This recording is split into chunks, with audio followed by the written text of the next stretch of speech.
Hi, this is Greg. Thanks for checking out the Leadership Excellence channel. I am delighted to offer to you the audio of my original book entitled 52 Leadership Tips That Will Change How You Lead Others. It was first published in 2006 and is available on Amazon.com. I hope you find it to be beneficial for your personal growth and your own leadership development. Feel free to make any comments below, and be sure to subscribe to the channel and ring the bell so that you're notified when each of the 52 tips becomes available. Here's leadership tip number 2. What leadership is not.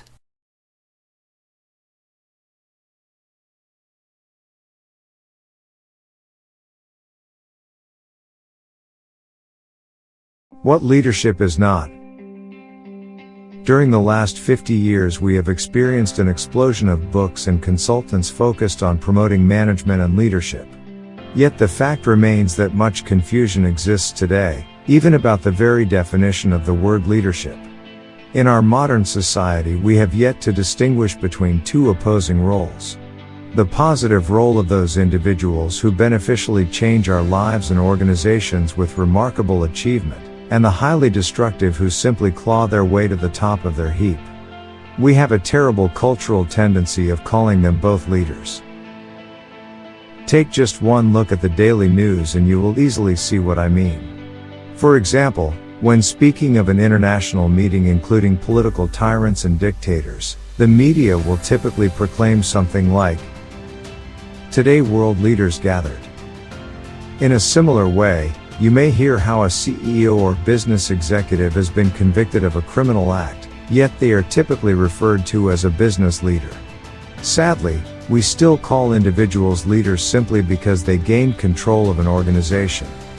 We use this term loosely no matter how they arrived at that position or how ineptly they have managed. Think about this fact: in what other setting could we be allowed to put individuals like Thomas Jefferson, Abraham Lincoln, Winston Churchill, Martin Luther King, Adolf Hitler, Joseph Stalin and Saddam Hussein in the same classification? In our Western culture we have made a few feeble attempts to distinguish between these vastly different types of achievers. Some authors and management consultants have coined beneficial phrases like servant leadership, stewardship or principle-centered leadership to draw a distinction, but with little effect. Yet, we continue to degrade the real position and achievement of those who guided others to attain incredible progress, while artificially granting status to those whose lives were dedicated to manipulation and control over others. We do this by calling them both leaders.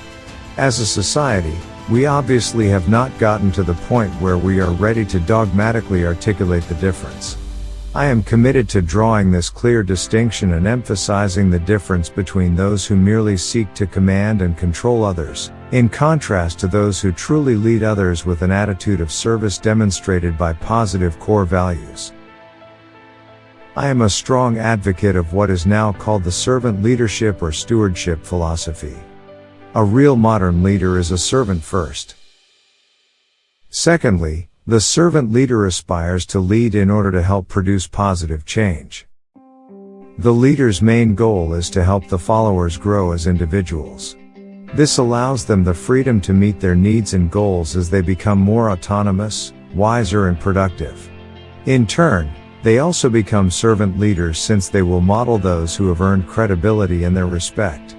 I believe you can become an army of one in your organization and begin to influence many coworkers by being a servant leader. Others will notice the difference. Maybe you can't single-handedly change the culture or environment of your organization, but you can change yourself as a great beginning. Those coworkers who work for you and with you will notice the difference. Our ultimate goal should be to articulate a new set of terms to distinguish between the positive role of a leader whose service beneficially changes our world, in contrast to the anti-leaders who simply exist to serve themselves and their ego at the expense of others. This will not be an easy task, but it must begin somewhere. It is going to begin right here and now. For further reading on this topic I encourage you to read Beyond Counterfeit Leadership by Ken Shelton. Ken is the executive editor of Executive Excellence Publishing, and he often speaks boldly on this important issue. Consider that it was Horace Mann who once said, "Be ashamed to die until you have won some victory for humanity."